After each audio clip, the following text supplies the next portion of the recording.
Hello, my name is Sebastian Ramirez, and today I will talk about the importance of incorporating fiscal deficit into inflationary projections. The federal government is responding to the COVID-19 crisis by implementing a series of fiscal programs with the intention of stimulating the economy.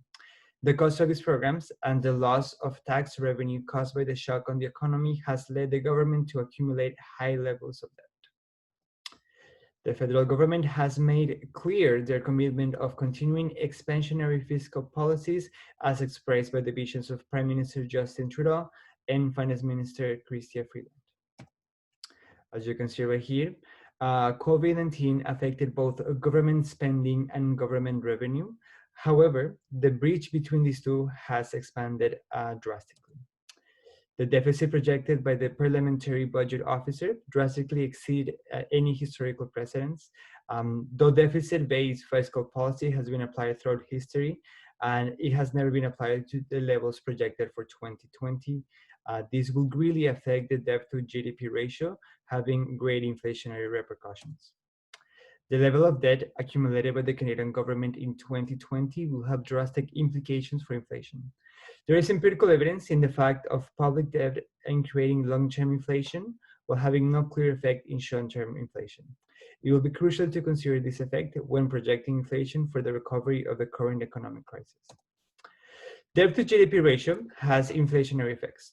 The figure below shows how different indicators are affected by levels of debt to GDP ratio. At the base level, inflation rises between the first and second quarter, and then it goes back to the long-run equilibrium.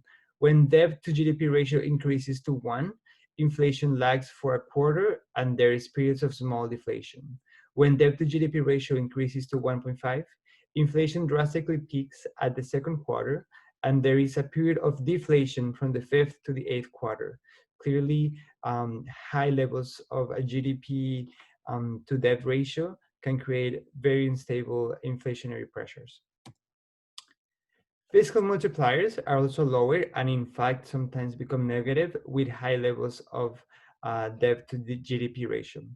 This graph shows how the multiplier effect of fiscal policy that is often used to justify indebting may have a negative effect when accompanied by high levels of debt.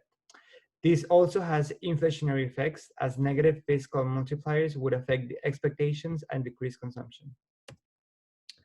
Understanding the role of public debt on inflation will be necessary to stabilize inflation in the COVID-19 economic crisis. A new Keynesian model and a VAR model will be a great framework to understand the effect of high debt on prices and the implications for variables like output, employment, and consumption. These will be my references.